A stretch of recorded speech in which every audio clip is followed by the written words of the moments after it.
Oi, Ellen. Oi, tudo bem? Tudo bem? E você, como é que você tá? Tudo certinho. Você está me ouvindo bem? Tá tudo certo? Nunca fiz live, experimentando aqui hoje. Tô te ouvindo. Pessoal, avisem aí se vocês estão ouvindo bem, a mim e a Ellen, só para a gente poder começar. Se puderem dizer aqui no comentário se vocês estão escutando direitinho, a gente começa. O Alexandre já deu um oi aqui, acho que o pessoal está escutando. Então, Ellen, queria primeiro te agradecer aí por ter aceitado o convite para a gente bater Mas, esse papo hoje. É muito importante que a gente, nesses tempos, né, em que a ciência está sendo, infelizmente, tão criminalizada por alguns, que a gente fale sobre o que está acontecendo, né, com essa perspectiva da ciência, da pesquisa, que é aquilo que, enfim, que a gente acredita. Então, queria te agradecer. E queria, na verdade, eu pensei em te apresentar, mas melhor do que eu te apresentar é você mesmo se apresentar. Então, conta um pouquinho quem é você, o que você faz, para a gente começar a bater esse papo. beleza. Eu sou a Ellen, eu sou dentista de formação. Fiz residência em saúde da família, cursei e não cheguei a terminar a residência em gestão da atenção básica, esses dois cursos na ENSP, Escola Nacional de Saúde Pública da Fiocruz, né?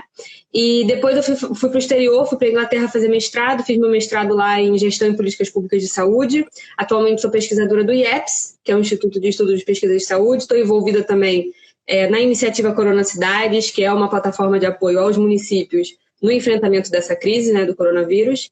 E basicamente é isso.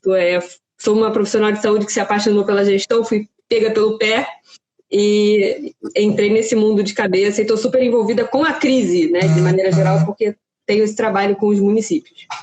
Bacana. Então, Elinha, a ideia é que hoje a gente fale um pouco sobre a situação que a gente vive no Brasil, mas mais especialmente no Rio de Janeiro, em relação a essa pandemia. Né? Eu acho que é simbólico a gente estar falando hoje, né, visto que ontem, infelizmente, a gente teve um recorde, né, de óbitos pela Covid-19, né? Foram 881 mortes, obviamente tirando as subnotificações, que a gente sabe, você mais que ninguém, que a gente tem um problema muito grande de subnotificação, mas ontem teve um recorde no Brasil com 881 óbitos, também no Rio de Janeiro, né, com mais de 150 óbitos registrados. Então é mais simbólico ainda que a gente fale sobre a situação, mas, enfim, muita gente, depois que eu divulguei a live, pediu para que a gente falasse também sobre as perspectivas de pesquisa para o tratamento, para vacinas, que é o que todo mundo quer saber, né? Então a gente vai falar um pouquinho sobre isso também. Mas para começar, eu queria que você falasse um pouco, com essa perspectiva da pesquisa, você sempre reforçar isso. A gente sabe que o coronavírus, né, que o Covid-19 é um vírus novo, né, e por isso um vírus desconhecido. E eu queria que você começasse a falar um pouco o que a gente já sabe, né, sobre a Covid-19 e o que a gente ainda não sabe. Beleza. Na verdade, coronavírus é uma família de vírus, né? Então, quando a gente fala do novo coronavírus, a gente está falando do SARS-CoV-2, que é esse vírus que está circulando agora. Ele já foi sequenciado geneticamente, então todos os países por onde ele circulou já sabem qual é o DNA dele, já sabem a estrutura de proteínas que ele tem ao redor, que é isso que dá o potencial dele de infectar a célula, é essa chave fechadura, né? Tem alguma coisa no vírus que liga em alguma coisa da célula e abre esse portão, vamos dizer assim, para o vírus te infectar. Esse processo está bem mapeado. A gente sabe também que os coronavírus, em geral, a família como um todo, são vírus respiratórios de gravidades variadas que infectam outros mamíferos e também humanos. Então, esse vírus vem para a gente através do contato com animais. E aí você pode pensar desde animais de criação até mercados de animais vivos, que foi o que aconteceu dessa vez nesse mercado de animais de Wuhan.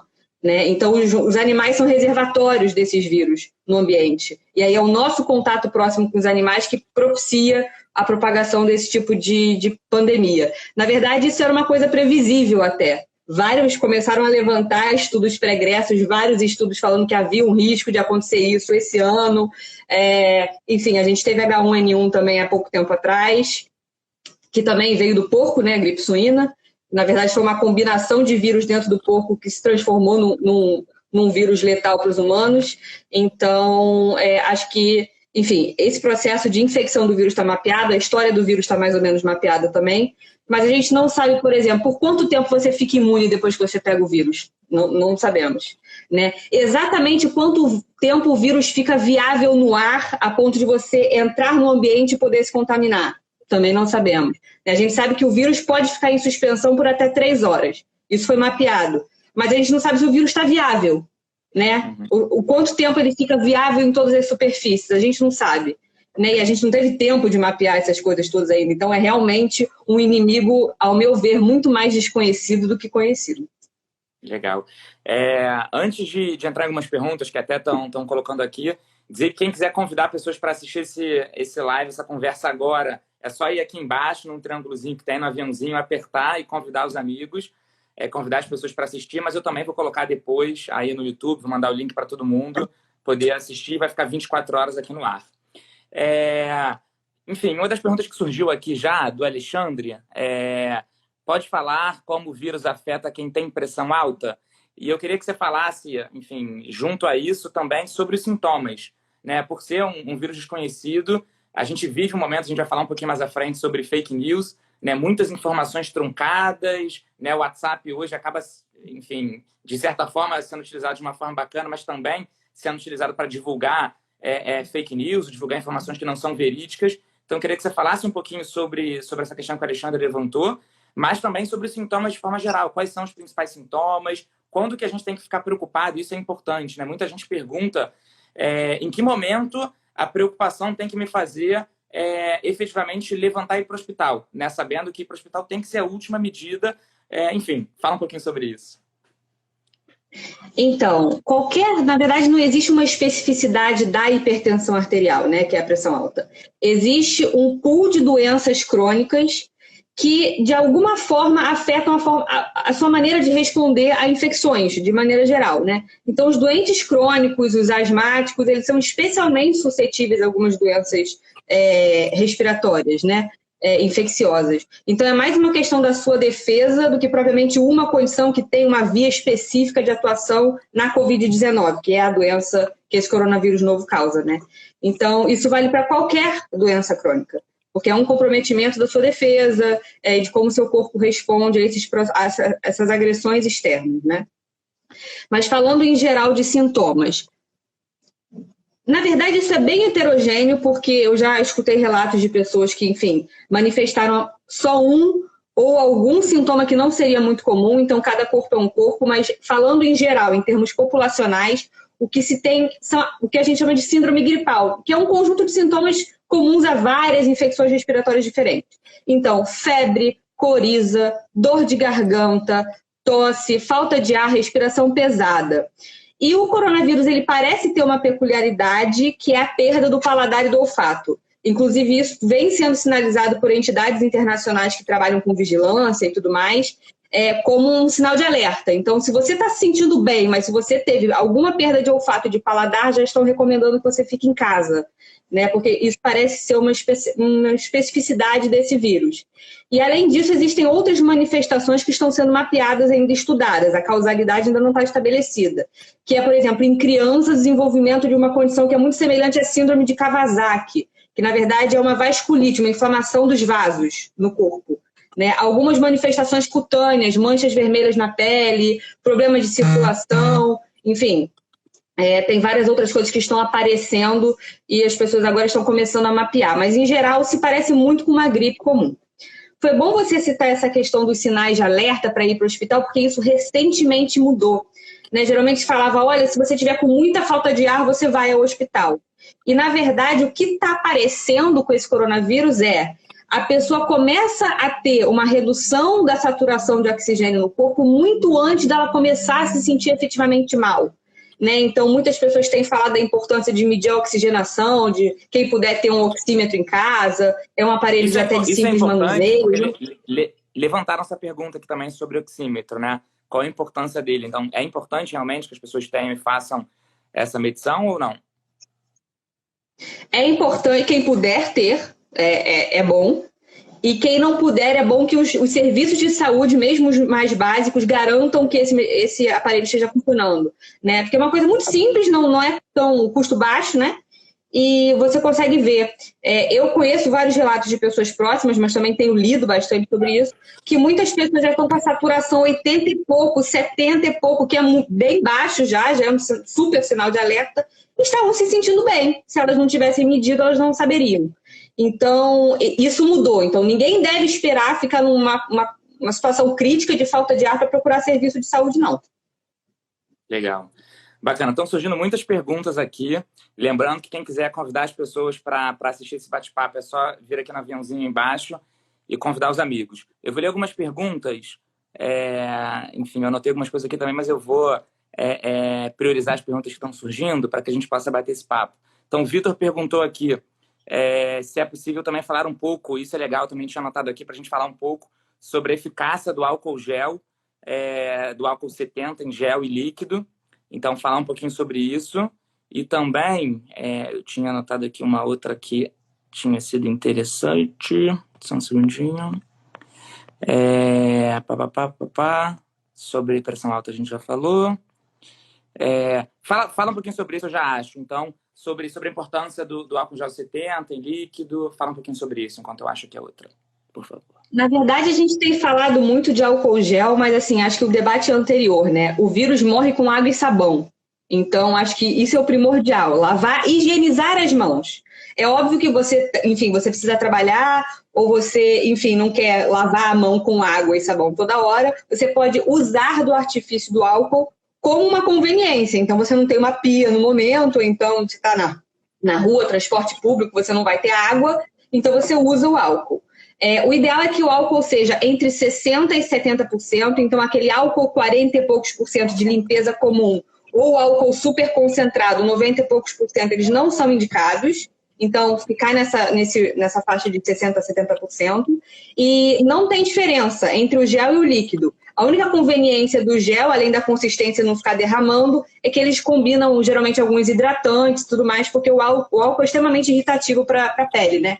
Pele, as mãos sofrem em um certo momento. Então, ele já tem algumas coisas para ajudar nisso. Eu tô com a mão ferrada mesmo com o álcool gel, mas é melhor do que o álcool líquido. A Yandra... Pessoal, quem já perguntou e está lá para trás, pode perguntar de novo, porque são muitas perguntas que estão surgindo aqui. A Yandra perguntou uma coisa Yandra Cunha perguntou uma coisa que minha mãe também perguntou ontem e eu não soube responder. Então, vou também trazer essa questão, que é sobre a necessidade, se é realmente importante limpar tudo do mercado. Né? Quando a gente chega do mercado, se é importante fazer... Que limpeza que é necessário nesse momento ser feita, né? Quando a gente chega do supermercado? Excelente pergunta, porque eu li um estudo... na verdade, não foi um estudo, foi uma reportagem dizendo que em Nova York, boa parte das pessoas que estavam se contaminando em tempos recentes tinham ficado em casa. E aí levantou-se a suspeita de que as entregas pudessem ter um veículo. E realmente pode, não é impossível. Obviamente não existe um estudo empírico sobre isso, mas foi uma suspeita que se levantou, uma hipótese. É muito importante limpar as coisas quando vem do mercado. O mercado é um ambiente completamente incontrolável. Assim, você tem várias pessoas circulando, as pessoas tocam em si, tocam nas coisas e pegam um produto, escolhem produto, vê o rótulo, depois devolve. Então, assim, você não sabe o que está ali. Então, na verdade, existem duas opções. Ou você deixa suas compras de quarentena por 3 dias, antes de guardá-las junto com as outras. Eu fiz isso no dia que eu não tive tempo de lavar tudo que eu comprei, por exemplo. Mas o ideal, água, sabãozinho nas embalagens plásticas e que podem molhar, ou álcool gel, ou álcool de limpeza também pode passar. E verdura, fruta, legume, aí é ideal higienizar, independentemente de pandemia, tá? Isso é para antes, durante e depois da pandemia. Assim. Solução de hipoclorito, 1 litro de água, 1 colher de sopa de água sanitária, molho por 15 minutos. Daí você tira, guarda e tá super seguro, a sua comida tá higienizada. Super importante fazer isso. Bacana. Mais 2 perguntas que surgiram aqui, para depois eu trazer para outros pontos. Uma foi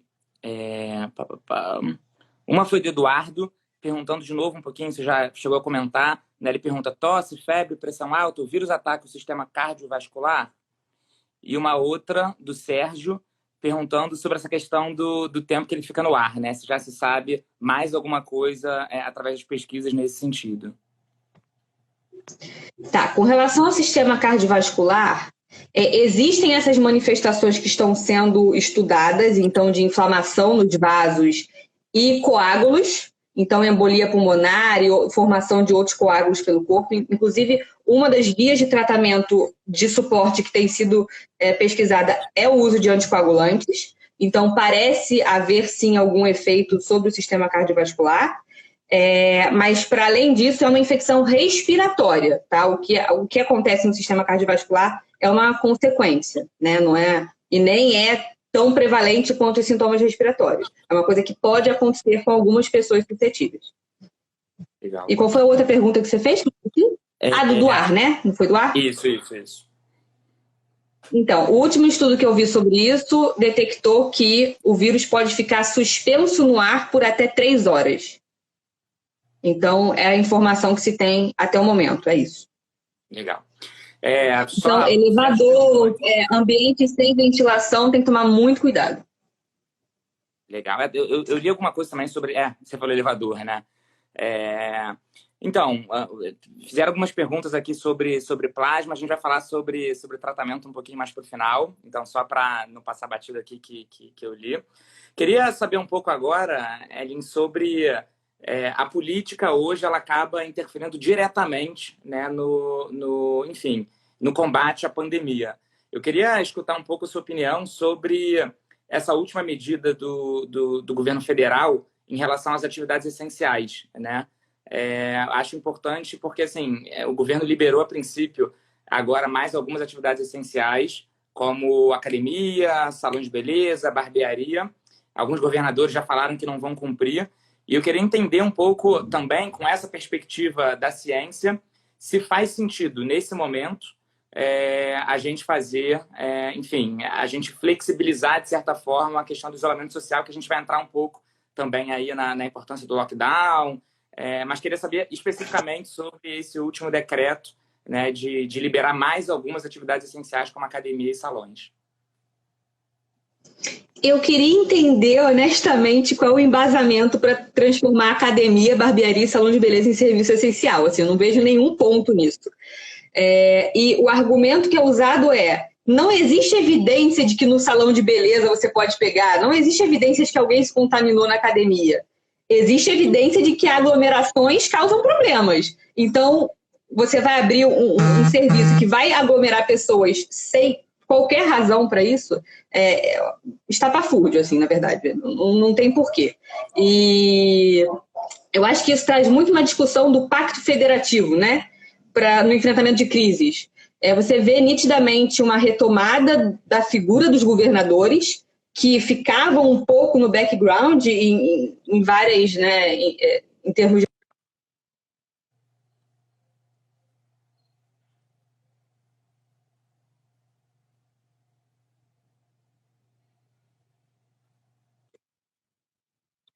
no meio de uma crise, temos que salvar vidas, enfim. Mas não existe qualquer mínimo embasamento para você transformar esse tipo de serviço em serviço essencial. Especialmente pensando em academia, que as pessoas suam, que as pessoas ficam respirando de boca aberta, dada a intensidade do exercício, com várias superfícies de difícil higienização, ou seja, superfícies de borracha, de materiais, enfim, que não são fáceis de higienizar. E pensar salão de beleza, que as pessoas manipulam diretamente a sua mão, ficam próximas a você, se tiverem que cortar seu cabelo, sua barba. Então não faz o menor sentido. Inclusive porque a recomendação é que você mantenha 6 pés, o que dá quase 2 metros, de distância entre uma pessoa e outra.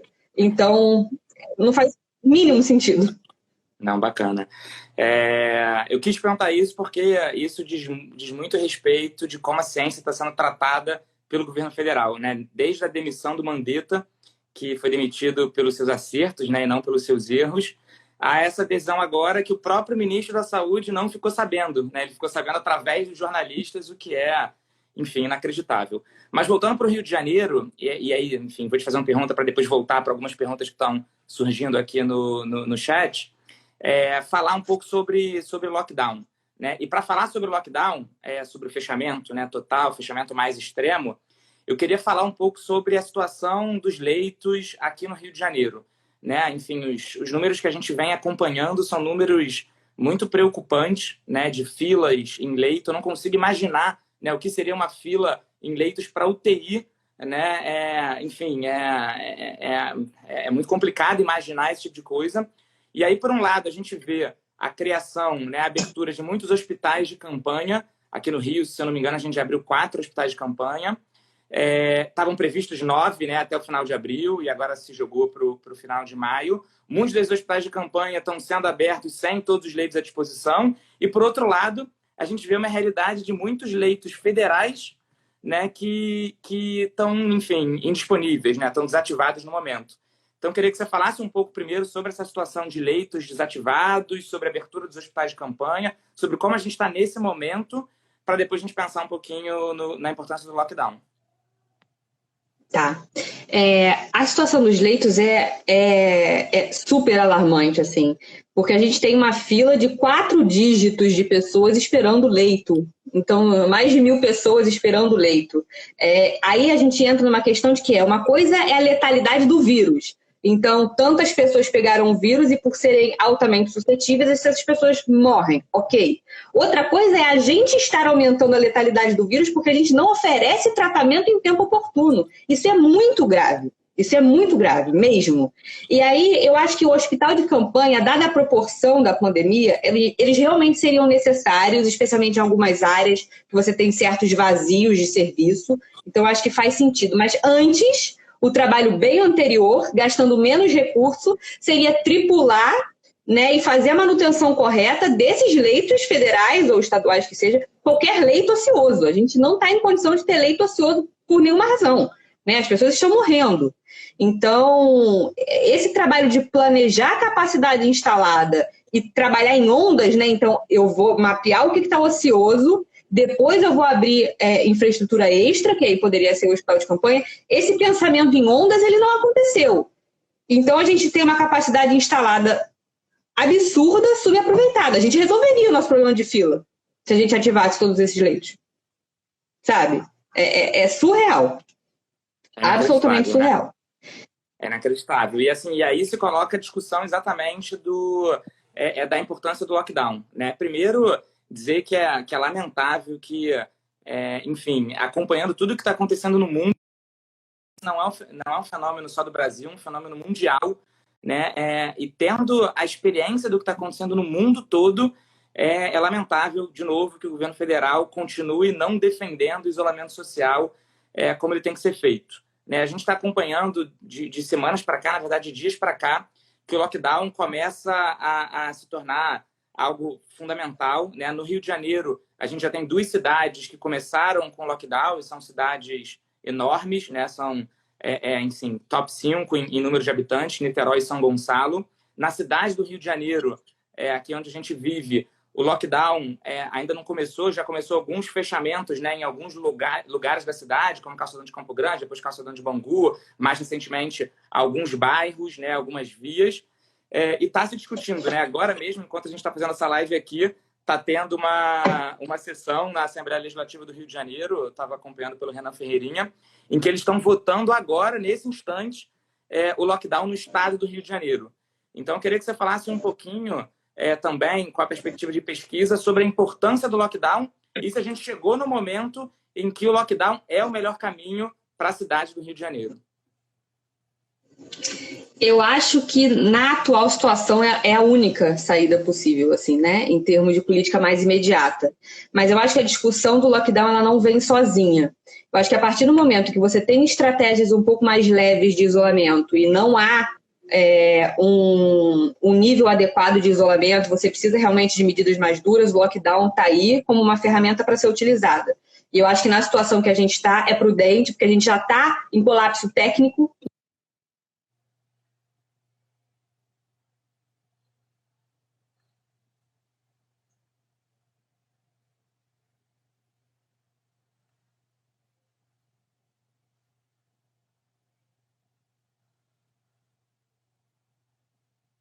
Quer dizer isso? Eles fizeram, por exemplo, os chamados gripários, que são ambientes de isolamento para as pessoas que não têm condição de se isolar em casa, ou seja, pessoas que vivem com muitas outras pessoas em locais pequenos, abafados, sem ventilação e tudo mais. Então, como é que você dá um espaço de isolamento também, de auto-isolamento, né, para os profissionais de saúde que têm um risco de contaminação cruzada muito grande com suas famílias e outras pessoas, até em transporte público e tudo mais. A China tinha transporte exclusivo, por exemplo, para profissional de saúde, sabe?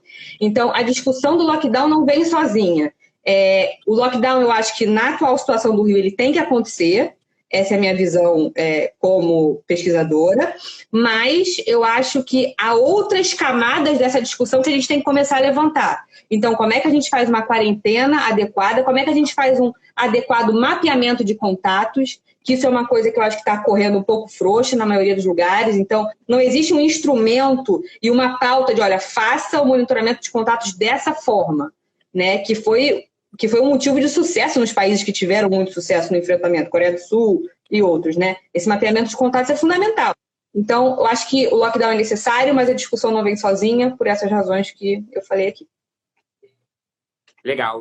Avisar para quem está entrando aí na live agora, a gente está hoje debatendo sobre políticas de saúde no Rio de Janeiro, enfim, e do combate à pandemia. A gente está falando um pouco sobre a situação do Rio de Janeiro, falando agora sobre o lockdown. Vai falar um pouco mais à frente sobre pesquisa, como andam as pesquisas, né, para vacinas, medicamentos, tratamentos. Algumas perguntas estão surgindo nesse sentido, mas queria fazer algumas perguntas que também estão surgindo em relação ao lockdown, né? Uma das perguntas aqui, no caso de um lockdown, qual o período mínimo para que seja realmente eficiente em parar a contaminação? Essa é uma pergunta. Uma pergunta, enfim, super interessante. A outra coisa sobre o lockdown, e aí é um ponto talvez específico de algumas cidades e do Rio de Janeiro em especial, o desafio que a gente tem no pré-lockdown, no momento que a gente vive hoje, mas eu acho que especialmente, né, no lockdown, nas favelas, né? A gente sabe que o Brasil é um país profundamente desigual, o Rio de Janeiro é um estado e uma cidade profundamente desigual, e a gente tem que entender o que significam essas desigualdades, né? Então, eu queria que você falasse um pouco sobre essa questão de período do lockdown para ser eficiente, mas também que você entrasse um pouco nos desafios que a gente tem pensando nessa diversidade, pensando nos mais vulneráveis, né? Pensando naqueles que vivem hoje nas favelas do Rio de Janeiro. Beleza. Eu acho que a gente não tem evidência suficiente para bater martelo com relação a período de tempo, né? O que a gente sabe é que existe uma janela de 2 semanas que uma pessoa pode estar infectada e transmitindo. Então, tudo que você conseguir pensar em termos de política, você tem que pensar 14 dias antes, né? 14 ou até às vezes mais. Então, eu diria que, assim, para começo de conversa, 3 semanas, né? Também o lockdown mais agressivo, ele não pode se estender por longuíssimos períodos de tempo. Então, tem lugar que fez 5 semanas, 6, 7, 8 já começa a ficar, né? É uma medida... Na verdade, o lockdown é uma medida que ganha tempo. Você fecha tudo, diminui a taxa de transmissão e, a partir daí, você começa a aumentar a sua capacidade de leitos. E aí, responsavelmente, você pode começar a pensar em flexibilizar aqui ou ali, que é o que os países, em geral, estão fazendo. Então, no mínimo, assim, para pensar a janela do vírus, eu diria aí 3, 4 semanas, para a gente conseguir ter o tempo necessário para impedir a transmissão e aumentar a capacidade instalada ao mesmo tempo. Agora, isso, na realidade brasileira, especialmente carioca, é realmente um desafio enorme, né? Porque, primeiro que lockdown, essa questão de você manter as pessoas em casa, a gente tem um setor informal gigante e pessoas que precisam sair de casa para trabalhar, para sustentar suas famílias, para garantir, enfim, trabalha agora para comer no final do dia. Então, eu acho que essa pandemia escancarou algumas coisas que a gente passa pano há milênios, né? Que é essa questão de o quanto essas populações são vulnerabilizadas. Eu não gosto nem da palavra vulneráveis, porque aí parece que eu estou localizando nas pessoas o problema, né? O problema é o sistema, não são as pessoas. Então, são pessoas vulnerabilizadas. E aí, pensando nisso, começar pelo básico, garantir acesso à água, material de higiene, comida e renda básica. Sem isso, você não consegue fazer lockdown na favela, não existe. E aí, quando você está com esse dever de casa bem feito, você começa a pensar estratégias de desinfecção, inclusive isso é uma coisa que pode gerar uma economia local, então você empregar pessoas da própria comunidade para fazer esse mapeamento, enfim, tem várias opções possíveis, mas para começar esses 4 pilares, não tem por onde sair. Bacana. Vou ler alguns comentários aqui, só lembrando, para quem está entrando agora, quem quiser chamar mais pessoas para assistir, é só vir aqui no triângulozinho e convidar as pessoas. A gente está batendo um papo hoje sobre políticas de saúde no Rio de Janeiro, com a Elin. Alguns comentários, para não passarem batidos. A Valesca, que sempre aí tá junto com a gente, acompanhando, diz que a comunidade, né, a gente está falando agora das comunidades, só respeita o poder que eles conhecem, que é o poder paralelo. É isso que a gente está falando enfim,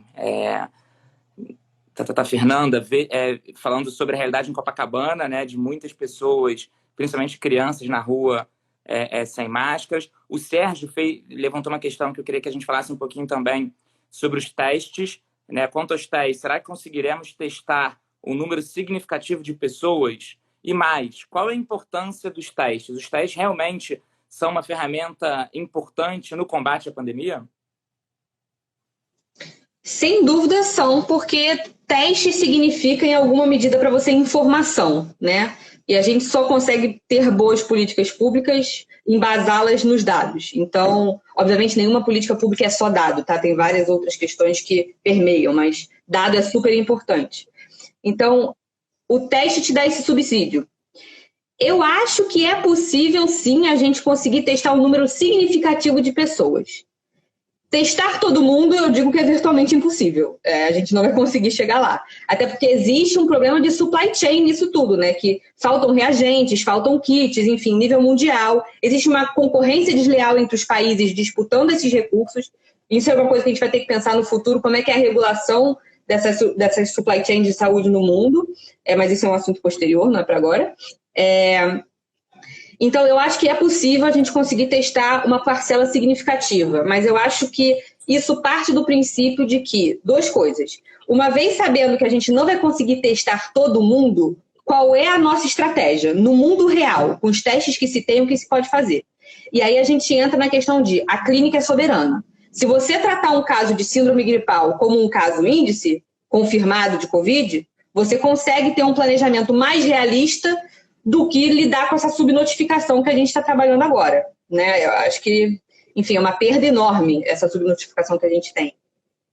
Então, acho que tem que ter isso em mente, o que é a política do mundo real. E acho também que o outro viés disso é usar inteligentemente os testes que se tem.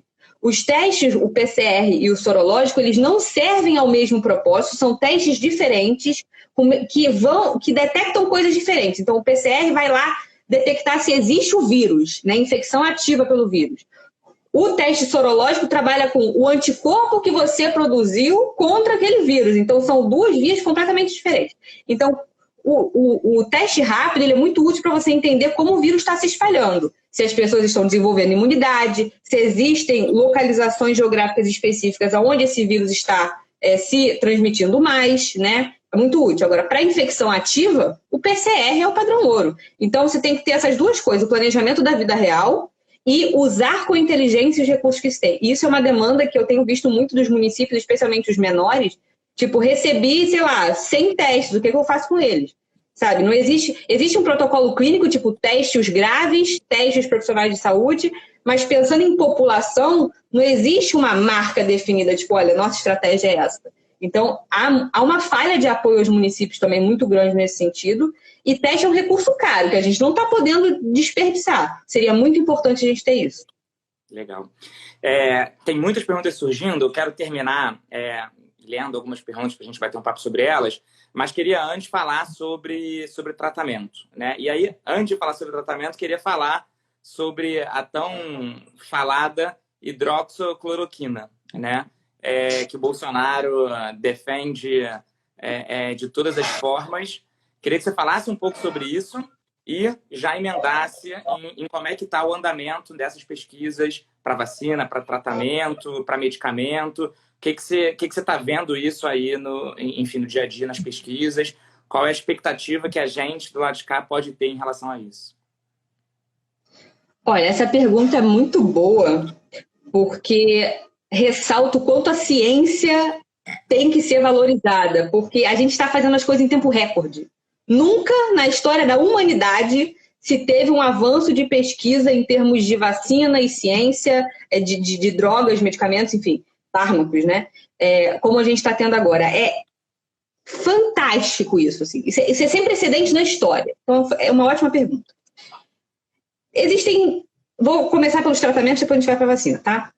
Existem 3 grandes fármacos que estão sendo testados, e é importante dizer que esses fármacos eles não são específicos para a Covid-19, né? Para você produzir um medicamento do nada, absolutamente novo, demora décadas. Para você manipular a molécula, saber como é que ela fica, demora décadas.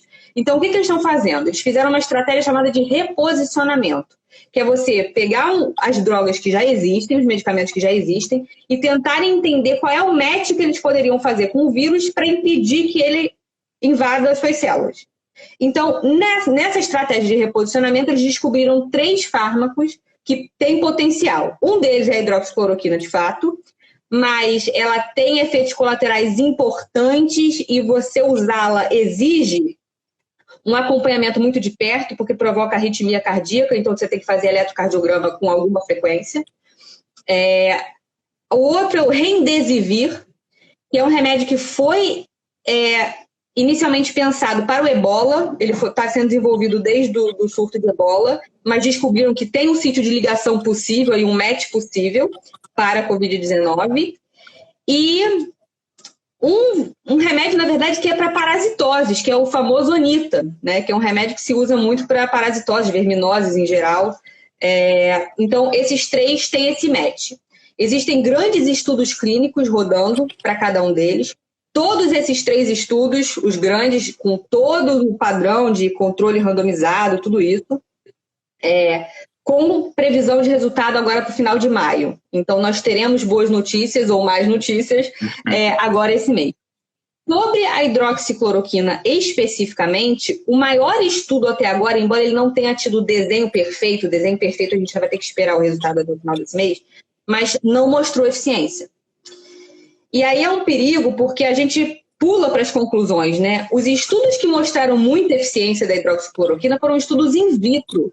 Ou seja, você pega uma colôniazinha de células lá, cultiva, joga o remédio num ambiente completamente controlado. E aí, funciona. Aí tem uma outra etapa que é passar isso para teste animal e teste humano, com organismos completamente complexos, onde muita coisa interage e nem tudo é previsível. Então, é muito diferente atacar um bolinho de células do que trabalhar no organismo da pessoa como um todo, né? Então, a gente não pode fazer esse jump, esse pulo de conclusões com estudos in vitro. É por isso que a gente aguarda os ensaios clínicos, que tem toda uma metodologia que tem que ser aprovação internacional, de ética e tudo mais, tem um desenho específico, que aí é o nível mais alto de evidência que a gente pode confiar. A prévia do estudo clínico do Remdesivir foi promissora, porque a notícia que a gente teve foi que ele foi interrompido na metade. E isso significa que funcionou, porque aí não era mais ético você manter os pacientes tomando o efeito placebo, o medicamento placebo. E aí você começa a tratar todo mundo com o remédio, né? A partir do momento que você vê que ele funciona, não é mais ético manter o estudo. Então, isso é uma boa bandeirinha levantando a respeito do Remdesivir. Mas aí a gente, depois que esses estudos tiverem os resultados, a gente entra no desafio logístico, que é produzir em larga escala e fazer chegar onde tem que chegar. Legal. Agora as vacinas, Sobre né? vacinas, isso. Bom, até o último dia de abril, que foi quando eu consultei o portal que trabalha com isso, haviam 115 candidatos de vacina sendo testados ao redor do mundo. 3, de 8 a 10 são absolutamente promissores. Se você olhar o desenho dos estudos, a molécula que eles estão usando, tudo, de 8 a 10 são extremamente promissores. Existe muito financiamento internacional nisso agora. Então, o que está muito claro é que nós vamos fazer o que precisar fazer para ter isso em tempo recorde. Para você ter uma noção, o tempo médio de desenvolvimento de uma vacina é 5, 10 anos. E a gente vai tentar produzir até setembro, agora. Uau. Então, a maioria desses 8 a 10 que são absolutamente promissores, 3 já estão em estado de teste com humanos. Na fase, o teste de vacina se divide em 3 fases, né? 3 deles já estão na última fase, que é a terceira, que é quando você dá para um grupo grande de pessoas, bem heterogêneo, e entende como essas pessoas desenvolvem ou não desenvolvem a imunidade. Então, acho que podemos esperar também alguma boa notícia nesse sentido. Talvez não seja setembro. Setembro é um cenário super, super, super otimista, tá? É bom que se diga. Mas eu acho que coisas boas vão sair daí. A ciência está, enfim, está fazendo o papel dela melhor do que nunca e a gente tem que valorizar e respeitar muito isso. Sem dúvida. Algumas perguntas que surgiram sobre o tratamento que eu quis deixar para o final. O Kenner Davi, ou David, está perguntando sobre a utilização do plasma. Né? A utilização do plasma de pacientes previamente contaminados pode ser promissor. O plasma de pessoas previamente... enfim, primeiro sobre o plasma. O que se... Tem alguma coisa já pesquisada nesse sentido? Foi bem lembrado porque eu tinha esquecido de falar disso na parte dos tratamentos. Existem duas coisas. Existem os anticorpos monoclonais, que são anticorpos que você faz em laboratório, semelhantes àquele que as pessoas desenvolvem quando tem a doença e ficam, né, e passam pela doença, ficam curados. Então, você trabalha esses anticorpos para depois administrá-lo às pessoas que estão doentes. E tem uma outra coisa que é bem parecida, mas que é a imunoterapia passiva, que é você pegar o plasma da pessoa que ficou curada, né, e administrar diretamente para a pessoa que está doente. O Instituto Butantan está fazendo isso, em parcerias inclusive internacionais, com Rockefeller e outros financiadores, enfim. Tem que esperar também o ensaio clínico sair, tá, o resultado, mas a princípio o que se tem são bons assim, indícios com essas duas coisas. Então, parece ser uma via também importante. Com relação à produção do anticorpo monoclonal, tem alguns desafios que também são logísticos. Então, como é que você compra o reagente, como é que você compra os insumos, estão em falta também, né? Mas a imunoterapia passiva parece ser um caminho aí, um corta-caminho para conseguir fazer isso de forma mais rápida. É considerado bastante seguro esse tratamento da imunoterapia passiva. Bacana. Bom, vou ler algumas perguntas aqui que surgiram agora nesse meio do caminho. Jucá, beijo. Valesca falando que notícia boa em relação à vacina, né? Essa perspectiva de ter notícias. A Paula está levantando aqui o coquetel dessas medicações, tem se mostrado eficiente. Fernanda, azitromicina, Cíntia. Muito esclarecedora a forma como a Ellen está explicando. Oxímetro, a gente já falou sobre isso. Sobre os testes. Sobre os testes, daria para comentar um pouco sobre o Brasil comprando testes que não foram aprovados nos países de origem? E aí uma outra pergunta também, mediante a isso, você falou das vacinas e falou de 8, 10 que estão um pouco mais avançadas. Alguma no Brasil, todas fora do Brasil? Dessas que eu estou falando, todas fora do Brasil. Todas fora do... E no Brasil tem alguma que tem alguma perspectiva interessante ou não? Não que eu tenha lido ainda. Inclusive, isso é uma coisa que eu vou me debruçar nos próximos dias. A gente tem um patrimônio da sociedade na pesquisa em saúde, que é a Fiocruz. Eu não sei com relação a testes, se eles já estão nessa fase ou se eles ainda estão na pesquisa pré-clínica, mas acho que fica aí um highlight para eu passar essa informação para você depois, atualizar. Mas essas que eu mencionei são todas fora do Brasil. Legal. Uma última pergunta para a gente encaminhando. Queria entender um pouco com você aonde você acha que a gente mais está errando, né? O Brasil hoje é enfim, estão falando agora cada vez mais na mídia, né? O epicentro da pandemia. A gente vê hoje que o Brasil é o 6º país em que tiveram mais óbitos. Né? Tudo bem que o Brasil é um país muito populoso, mas a tendência, enfim, pelo que a gente está acompanhando da curva, é que o Brasil dispute com os Estados Unidos, né? Que passe lá a Itália, que passe os outros países que estão em platô, que estão caindo, e que fique talvez como o 2º país com mais casos, sem contar com as subnotificações. Eu acho que também é importante reforçar isso. Mas, diante de tudo isso, aonde você acha que a gente mais está errando? Aonde você acha que, desde o início, a gente falhou? Né? E aonde a gente pode corrigir agora? O que a gente precisa fazer? E é possível fazer alguma coisa para além do isolamento social, para além do lockdown? O que é possível? Aonde a gente errou e o que é possível a gente fazer para que essa tragédia seja, enfim, a menor possível, né? A gente sabe que as coisas não são assim de um dia para o outro, que tudo que a gente já errou lá atrás, a gente está tendo como consequência agora, né? Tem aqueles fatídicos 14 dias, né? Quando a gente toma uma ação, o resultado começa a acontecer. Mas aonde você acha que a gente mais errou e o que a gente poderia fazer agora para além do lockdown, com o objetivo, enfim, que essa tragédia seja a menor possível? Pensando nos erros do passado, eu acho muito complicado porque, por mais que a gente pudesse prever isso de alguma forma, é uma situação muito nova para todo mundo que está gerindo política pública nesse momento. Então, a gente vai errar. O que a gente não pode fazer é se furtar de agir. A gente tem que agir, né? A gente tem a sorte de estar vendo o que aconteceu com os outros países. Então, a gente ainda tem uma vantagem temporal aí. Mas eu acho que o erro começou lá atrás, quando a pandemia começou a se espalhar.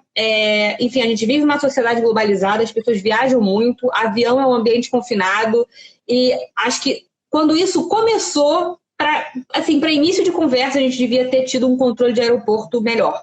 Então, ter barreiras sanitárias nos aeroportos, fazendo um acompanhamento melhor quem entra e quem sai, quem está sintomático e quem não, já adotar o uso de máscaras nesse tipo de transporte já desde sempre. Eu acho que isso foi um erro passado. Outro erro passado foi, a partir do momento que os casos importados começaram a ser identificados, na verdade a gente sabe que o coronavírus já está circulando no Brasil há mais tempo do que a gente acha, né? Justamente por ser uma virose que se confunde com outras, por causa dos sintomas, é difícil você levantar uma bandeira e dizer começou aqui, né? É uma coisa que já está acontecendo. A gente teve carnaval, enfim. Mas acho que esse controle dos casos importados, então o mapeamento, volto a dizer, o mapeamento de contatos, isso é crucial. Então, como é que você acompanhou esses casos importados, como você garantiu que as pessoas que tiveram contato ficassem isoladas. Eu acho que não era isolar só quem tinha sintoma, que infelizmente a gente sabe que muitos são assintomáticos, então esse também foi outro erro passado. O erro de agora, eu acho que vai muito do mapeamento de contatos também, de ter essa política bem definida de como eu uso o teste para ter o máximo de informação útil possível através dele. Acho que isso falta também. Mas acho que, sobretudo, uma política mais amigável de apoio aos municípios. Assim, a gente tem vários pequenos municípios que não têm UTI, por exemplo, não tem nenhum leito de UTI. A gente tem grande parte das regiões de saúde do Brasil, inclusive, que não tem nenhum leito de UTI. Então, esse trabalho de formalizar uma política mesmo, uma identidade de política, né? E aí você transmitir e apoiar quem vai fazer isso na ponta. O levantamento da capacidade instalada ociosa já tinha que ter sido feito antes também. Entender quantos leitos estão vazios, quantas pessoas você precisaria contratar, ou que manutenções você precisaria fazer para colocar aquele leito funcionando. Isso para além do isolamento social, né? Que eu acho até que, em termos de isolamento, o Estado do Rio, sobretudo, ele agiu em tempo oportuno, né, para começar essas medidas. Eu acho que talvez eu, pessoalmente, tivesse ido numa direção um pouco contrária, então começar mais rígido para depois afrouxar e não o contrário, porque aí a gente entra numa outra falha que é a comunicação. A gente, além de ter um índice de informalidade muito alto que faz com que as pessoas tenham que sair de casa, a gente tem uma cultura, né, de ocupação do espaço público, de abraçar, de beijar, de, enfim, querer estar próximo das pessoas. A gente tem espaços de trabalho onde as pessoas ficam bem juntinhas, o que, se você comparar com a Europa, por exemplo, é completamente diferente. Então, como é que você tem uma estratégia de comunicação que atinja a todos e fale com todos para além da questão ordenatória, né? Porque toda vez que as pessoas sentem o seu senso de escolha machucado, as pessoas tendem a não seguir. Então, quem está ignorando o fica em casa vai continuar ignorando o fica em casa. Então, como é que você traz essa pessoa para o seu lado? Como é que você ativa os líderes comunitários nesse sentido, né? Para trabalhar essa questão? É um trabalho de formiga, infelizmente. Comunicação é uma coisa muito leve. Você precisa pensar bem a sua estratégia sobre isso. Mas acho que dá para testar. As redes sociais permitem hoje que a gente teste essa estratégia de comunicação num custo muito baixo, chegando a grande parcela da população. Então, acho que pensar a comunicação, ser mais ágil nessa questão de colocar os leitos para funcionarem e a manutenção das políticas de isolamento. Nós não temos condição ainda de flexibilizar nada. Pelo menos nas grandes cidades que estão assoladas já pelo coronavírus, a gente não tem condição de flexibilização ainda. Então, tem que pensar essa estratégia de comunicação com muito carinho. E, na situação específica do Rio, eu recomendaria um lockdown. Legal. Obrigado, Elinha. Assim, fechar falando que é fundamental essa conversa, né? Porque, de novo, fechar com um pouco do que a gente começou lá atrás, né? No momento em que a ciência, infelizmente, vem sendo criminalizada, né, por parte aí do governo federal, eu acho que uma das poucas coisas boas, se é que a gente pode tirar alguma coisa boa dessa tragédia que a gente está vivendo, é que a gente está conseguindo colocar algumas coisas no seu devido lugar, né? Eu acho que colocar o SUS, por exemplo, no seu devido lugar é algo que a gente está conseguindo hoje, né? E isso é muito importante, né? Eu acho que a gente sabe que o SUS tem muita coisa para melhorar, mas a gente ter hoje, né, um sistema único universal de saúde é algo que é um diferencial enorme. Então, valorizar o SUS, valorizar os profissionais de saúde, valorizar a ciência, né? Eu acho que hoje, felizmente, cada vez mais pessoas entendem que a ciência é o caminho, que a ciência é o único caminho, né? É muito bom que a gente tenha a Fiocruz aqui no Brasil, muito bom que a gente cada vez mais valorize, né, a ciência, a pesquisa, entenda que esse é o nosso caminho para essa pandemia e para além dessa pandemia também. Eu acho que um aprendizado que fica para a gente, né, durante esse período um pouco esse, né, é entender e valorizar, incentivar, investir na ciência. Então, nesse sentido, foi muito bom conversar com você aqui hoje. A gente pôde tirar muitas dúvidas e você sempre citando, né, estudos, o que eu estudei, o que eu vi. Eu acho que isso é fundamental, né, porque política de forma geral e política de saúde, mais ainda, ela tem que ser baseada em evidências, né? Tem que ser baseada em estudos, em experiência empírica e não em achismos, né? E não em ideologias e não em emoção. Então, é fundamental que a gente possa fazer isso de agora em diante, né? Então, muito, muito, muito obrigado. Essa live vai ficar 24 horas aqui no Stories, depois eu vou publicar no YouTube, vou mandar para todo mundo, vou publicar aqui também no Instagram. Quem tiver mais dúvidas e quiser mandar, pode me mandar aqui, eu passo para a Elinha, eu posso mandar direto para ela, que eu tenho certeza que ela vai ter o maior prazer aí em responder. E isso, Elin, muito, muito, muito obrigado. Obrigado a todo mundo que acompanhou também. Aí tiveram muitas, muitas, muitas perguntas, comentários, considerações. E, Elin, brigadíssimo mesmo. Nada, eu que agradeço. Precisando, só chamar. Estou trabalhando direto com isso. Acho que é importante a gente falar sobre isso. A academia sempre se comunicou muito mal, a verdade é essa, é uma conta que a gente está pagando também. A nossa comunicação científica sempre foi falha, e acho que quanto mais a gente puder disseminar informação baseada em evidência e desmentir fake news e tudo mais, eu estou disponível. Podem me procurar individualmente, se tiverem dúvida também, estou à disposição. Beleza. A gente vai se falando, vamos falar bastante ainda. Foi um prazerzaço conhecer, agradecer também a professora Cláudia Costin, que fez essa ponte aí entre nós dois, e com certeza vai ser muita coisa boa daí. Obrigado a todo mundo. Cíntia Griner está aí acompanhando também. Beijão. Beijo, Aline. Beijo a todo mundo. Obrigado, gente. Beijo.